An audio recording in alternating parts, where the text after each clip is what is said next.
என்னடா இது நம்ம ராக்கா இது ஏன் இந்த மாதிரி பார்த்தீங்கன்னா ஓனா மாதிரி ஒளிஞ்சு போயிட்டான்ற மாதிரி தான் இருக்குது நம்ம ராக் வந்து பார்க்கறதுக்கு. ரீசெண்டாக வந்து பார்த்தீங்கன்னா அவரோட மூவி ப்ரீமியரில் ஏதோ சக்ஸஸ் மீட்லேயே சரி ஏதோ ஒரு ஈவெண்ட்டில் வந்து பார்த்தீங்கன்னா ராக் வந்து ஸ்பாட் ஆகிருக்காரு. அங்கே தான் வந்து பார்த்தீங்கன்னா ராக் பார்க்கறதுக்கு ரொம்ப ஷாக்கிங்காக ரொம்ப உடல் மெலிஞ்சு வந்து பார்த்தீங்கன்னா ரொம்ப வந்து காணப்படுறாரு.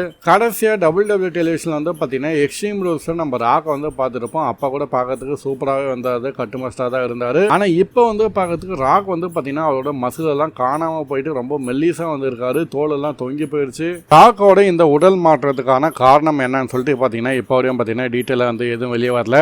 ஏதாவது மூவிக்கோசரம் தன்னோட உடல் எடை வந்து குறைக்கிறாரா, இல்லை தன்னோட உடல் நலன் அதாவது ஹெல்த்தி எதனா ஒரு பார்க்கணும் அப்படின்னு சொல்லிட்டு வந்து பார்த்தீங்கன்னா ஹெல்த் ரீசன்ஸுக்கோசரம் அந்த உடம்பு வந்து கம்மியாக இருக்கா, அதை பற்றி எந்த டீட்டெயில்ஸும் வந்து பார்த்தீங்கன்னா இப்போ வந்து வெளியே வரல. இருந்தாலும் ராக்கோட அந்த மஸ்கோட்டோ பாடியிலிருந்து இப்போ வந்து பார்த்தீங்கன்னா ஒல்லியாக இருக்கிற ராக்கை பார்க்கறதுக்கு மிகப்பெரிய ஷாக்கிங்கான ஒன்று விஷயமா இருக்கு. அடுத்து நம்ம WWE ராவோட மிகப்பெரிய பஞ்சாயத்து CM Punk vs செத் ரொலின்ஸ் அதை பற்றி பார்க்கலாம். செத் ரொலின்ஸ்க்கு அவங்களோட ஒய்ஃபான பெக்கி லின்ச் வந்து பார்த்தீங்கன்னா ஹெல்ப் பண்ணியிருப்பாங்க கிளாஸ் இன் பாரிஸில். அது மட்டும் இல்லாமல் இன்னைக்கு WWE ராலே வந்து பார்த்தீங்கன்னா நம்ம CM Punk செத் ரொலின்ஸை கூப்பிட்டா பெக்கி லின்ச் தான் வந்து பார்த்தீங்கன்னா பேசியிருப்பாங்க. கூடவே இன்னும் ஒரு படி மேலே போயிட்டு நம்ம CM Punk கண்ணத்தில் அற விட்டுருப்பாங்க பெக்கி லின்ச். ஆனால் நம்ம CM Punk வந்து பார்த்தீங்கன்னா ஒரு டாப் லெஸர் மிக பேபி ஃபேஸாக இப்போதைக்கு இருக்காரு. அதனால வந்து பார்த்தீங்கன்னா உமன் ரெஸ்லிங் மேலே கையை வைக்க மாட்டான்னு தெரியும். ஆனால் இன்னொரு விஷயத்த கண்டிப்பாக உறுதிப்படுத்த சொல்லியிருப்பாரு, நீ வந்து செத் ரொலின்ஸும் ஃபீல் பண்ணுவ, நீயும் ஃபீல் பண்ணுவோம் என் மேல கை வச்சதுக்குன்ட்டு. அதனால வந்து பாத்தீங்கன்னா எல்லாருமே நம்ம ஏஜேலியோட பிக்கெஸ்ட் ரிட்டர்ன் தான் நடக்க போகுதுன்னு சொல்லிட்டு வந்து பாத்தீங்கன்னா ரொம்ப வந்து எக்ஸ்பெக்ட் பண்ணியிருந்தாலுமே